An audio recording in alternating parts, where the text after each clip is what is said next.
Are you searching for the burial location of an ancestor and can't seem to find it? Join me on the Ancestral Findings podcast, and I'll show you 3 tried and true techniques for tracking it down.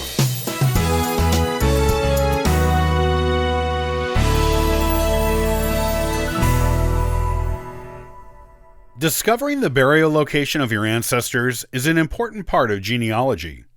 Knowing where the burial location is, and visiting it if possible, gives you a deeper insight into your family in past generations.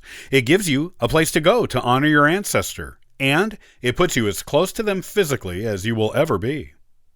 Often, the burial location is obvious, even if it's not marked. There will be spaces between the headstones of other ancestors, often with indentations in the ground where the coffin underneath has collapsed over the years. Family lore may have handed down the location. It can be easy to find, and often is. However, you will sometimes come across an ancestor whose burial location seems a complete mystery. This doesn't mean you can't find it.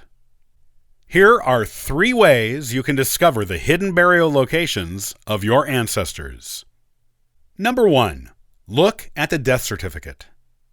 Most death certificates list the method of disposal of the remains. If your ancestor was buried, the name of the cemetery in which they were buried will usually be included on the certificate, typically at the very bottom of it. Look over the death certificates of your ancestors. Examine them closely.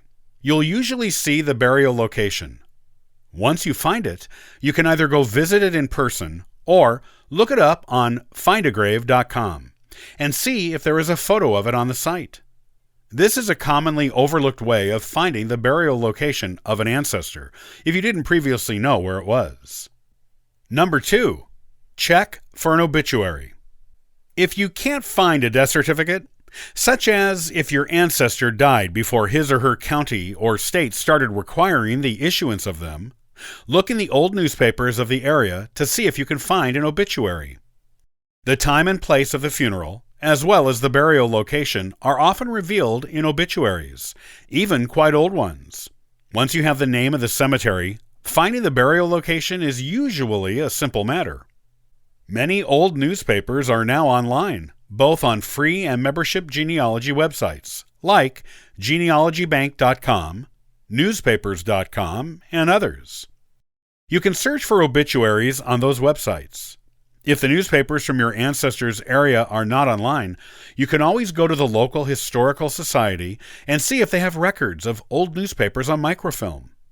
If you don't live close to the historical society, you can call them and see if they will do a lookup for you. Many of them will.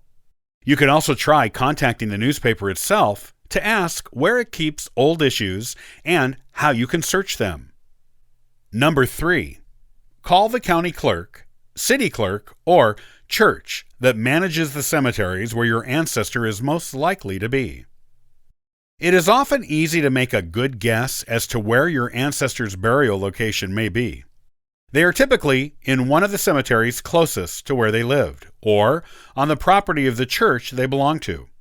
Of course, there are exceptions, such as people who were buried on family farms, or in faraway locations when they died while traveling, or if they wanted to be buried near relatives who didn't live nearby. But a cemetery close by is generally your best bet, as far as guesses go. Cemeteries that are still managed by a city, county, or church usually have records as to who is buried in them and where. You can often get the exact burial location, whether it is marked or not, just by calling the entity that manages the cemetery. If you decide to go visit it, the management can give you directions to the location of the burial, or provide you with a map so you can find it on your own. If the cemetery is a really old one and is no longer managed by any entity, you may still be able to get burial records for it by going to the local archives or historical society.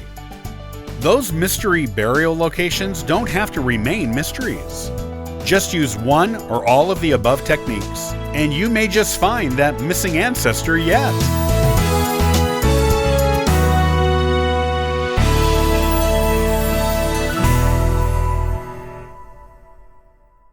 Do you have ancestors who lived in Europe and you want to find out more about them? Join me on the next episode as we consider researching European censuses. Thanks for joining me today. I'll see you next time on the Ancestral Findings podcast. And for further info, you can visit us at ancestralfindings.com. Copyright by Ancestral Findings, all rights reserved.